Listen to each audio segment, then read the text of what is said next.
కల్వకుంట్ల కవిత తెలంగాణ రాష్ట్ర సేన పేరుతో కొత్త పార్టీని ప్రకటించారు. మేడ్చల్ మల్కాజ్గిరి జిల్లాలో పార్టీ జెండాను ఆవిష్కరించారు. బీఆర్ఎస్ తెలంగాణ ఆత్మను కోల్పోయిందని కేసీఆర్ గాడి తప్పారని తీవ్ర విమర్శలు చేశారు. తన తండ్రి కేసీఆర్ ను లక్ష్యంగా చేసుకుని అవినీతి, నిర్లక్ష్యం ఆరోపణలు చేస్తూ సామాజిక తెలంగాణ లక్ష్యంగా కొత్త పార్టీని ప్రకటించారు. 2 ఏళ్లలో అధికారంలోకి వస్తామని, తాను ముఖ్యమంత్రిని అవుతానని ధీమా వ్యక్తం చేశారు.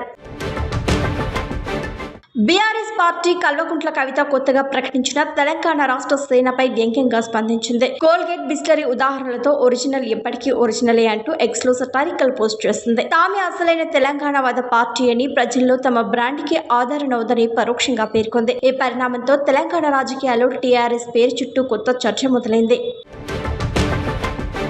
కల్వకుంట్ల కవిత కొత్తగా ప్రారంభించిన తెలంగాణ రాష్ట్ర సేనపై ధర్మపురి అరవింద్ ఘాటు వ్యాఖ్యలు చేశారు. ఆమెను పిట్టల దొరసాని అంటూ ఎద్దేవా చేస్తూ ప్రజలు కొత్త పార్టీని కూడా గమనిస్తున్నారని అన్నారు. నిజామాబాద్ లో కవితకు బీజేపీ రాజకీయ సమాధి కట్టిందని, కొత్త పార్టీతోనూ రాజకీయ భవిష్యత్తు ఉండదని విమర్శించారు. బీఆర్ఎస్ పాలనపై కూడా విమర్శలు చేస్తూ తెలంగాణ సాధనలో బీజేపీ పాత్ర కూడా ఉందని ఆయన అన్నారు.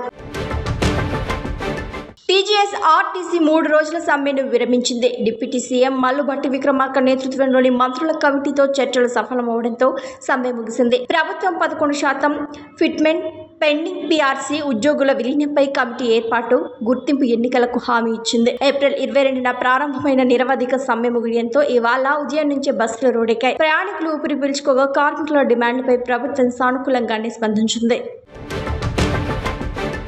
ఆమ్ ఆద్మీ పార్టీలో రాఘవ్ చెడ్డా సహా 6 రాజ్యసభ ఎంపీలు రాజీనామా చేయడంతో పార్టీకి పెద్ద సంక్షోభం ఏర్పడింది. అరవింద్ కేజ్రీవాల్ ఢిల్లీ మద్యం కేసులో బెయిల్పై విడుదలైన తర్వాత ముఖ్యమంత్రి పదవికి రాజీనామా చేసి తొలుత అశోక్ మిత్తల్ అధికారిక నివాసంలో కుటుంబంతో కలిసి నివసించారు. ఏప్రిల్ 24న ఆయన ఆ నివాసం నుంచి వెళ్లి ప్రభుత్వం కేటాయించిన లోధి ఎస్టేట్ బంగ్లాకు మారారు. కేజ్రీవాల్ వెళ్లిన కొన్ని గంటల్లోనే అశోక్ మిత్తల్ ఆమ్ ఆద్మీ పార్టీకి రాజీనామా చేయడం గమనార్హం. ఈడీ దాడుల వంటి పరిణామాల మధ్య నేతల వలసలు పెరిగి పార్టీ బలహీనపడింది. ఇప్పుడు రాజ్యసభ, లోక్సభ లో ఆప్కు పరిమిత సంఖ్యలోనే ఎంపీలు మిగిలినట్లు సమాచారం.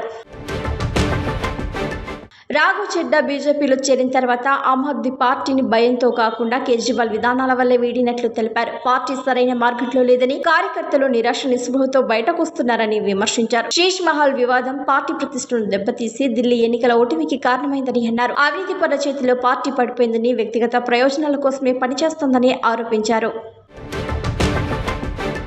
అక్షయ్ కుమార్ కుమార్తె నిటారాను ఆన్లైన్ గేమింగ్ లో వేధించిన నిందితుడిని మహారాష్ట్ర సైబర్ క్రైమ్ పోలీసులు అరెస్ట్ చేసి కోర్టులో ప్రవేశపెట్టారు. 13 ఏళ్ల నిటారాను అపరిచితుడు మొదట ప్రశంసించి తర్వాత అసభ్య సందేశాలతో బెదిరించాడు. నిటారా భయపడకుండా ఫోన్ ఆఫ్ చేసి తల్లి ట్వింకిల్ కన్నాకు చెప్పడంతో నిందితుడిని పట్టుకోవడం సులభమైంది. ఈ ఘటనతో పిల్లలు ఆన్లైన్ భద్రతపై తల్లిదండ్రులు జాగ్రత్తగా ఉండాలని అక్షయ్ సూచించారు.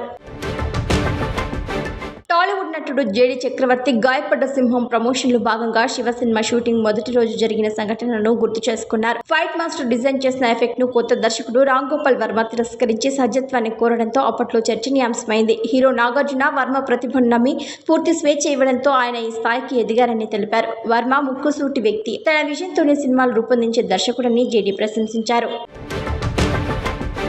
అమెరికా హార్ముజ్ జలసంధి వద్ద ఇరాన్ నౌకలపై కట్టుదిట్టమైన దిగ్బంధనం కొనసాగిస్తూ నియంత్రణను మరింత కాలం పొడిగిస్తామని రక్షణ మంత్రి పీట్ హెగ్సెన్ తెలిపారు. టెహ్రాన్ అణ్వాయుధాల కార్యక్రమాన్ని నిలిపే వరకు ఒత్తిడి కొనసాగుతుందని, తమ అనుమతి లేకుండా జలసంధిలో నౌకలు రాకపోకలు ఉండవని చెప్పారు. America joint chiefs chairman Dan Caine ప్రకారం ఇప్పటికే 34 నౌకలను వెనక్కి పంపి ఆదేశాలను ఉల్లంఘించిన ఇరాన్ నౌకలపై కాల్పులు జరిపి సిబ్బందిని అదుపులోకి తీసుకున్నారు. పశ్చిమాసియాలో అమెరికా యుద్ధాలకు గతంలో మద్దతిచ్చిన నాటో దేశాలు ఇరాన్ విషయంలో భిన్నంగా వ్యవహరిస్తూ కొన్ని దేశాలు అమెరికా దాడిని బహిరంగంగా తప్పుపడుతున్నాయి. దీంతో అమెరికా అధ్యక్షుడు డొనాల్డ్ ట్రంప్ అసహనం వ్యక్తం చేసి మద్దతిచ్చిన దేశాలు, వ్యతిరేక దేశాల జాబితాలు సిద్ధం చేస్తున్నారు. ఇప్పటివరకు విమర్శలకే పరిమితమైన డొనాల్డ్ ట్రంప్ ఇప్పుడు సహకరించని నాటో దేశాలపై కఠిన చర్యలకు సిద్ధమవుతూ పలు ప్రతిపాదనలు పరిశీలిస్తున్నారు.